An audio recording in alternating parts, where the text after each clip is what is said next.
On the road of life, Sam and Maddie both work hard to make ends meet. Sam's a manager at a retail store. Maddie heads up human resources. They're both trusted with very important responsibilities. They put in well more than 40 hours a week, often 50, 60 or more, but without a dime of overtime because outdated rules say they earn too much to qualify for time and a half. Sometimes their long hours break down to being paid even less on an hourly basis than the minimum wage. Overtime regulations for white-collar workers are out of date. The current salary threshold is so low that it's often hard for employers to determine who qualifies.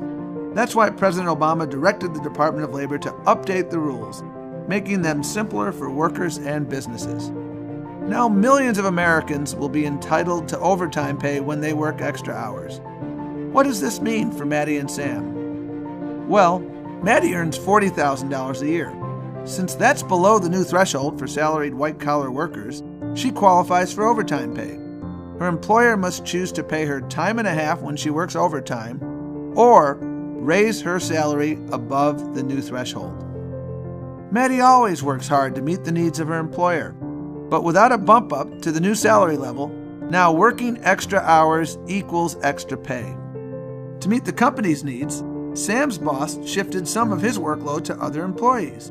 Now Sam doesn't have to work more than 40 hours a week without being paid more. This extra time away from work means extra options for Sam. He'll have more of his own time to spend with family or pursue other professional interests. That's the new overtime rule from the U.S. Department of Labor. It's a win-win for workers like Maddie and Sam, helping ensure that workers who should receive overtime pay get paid for their extra hours.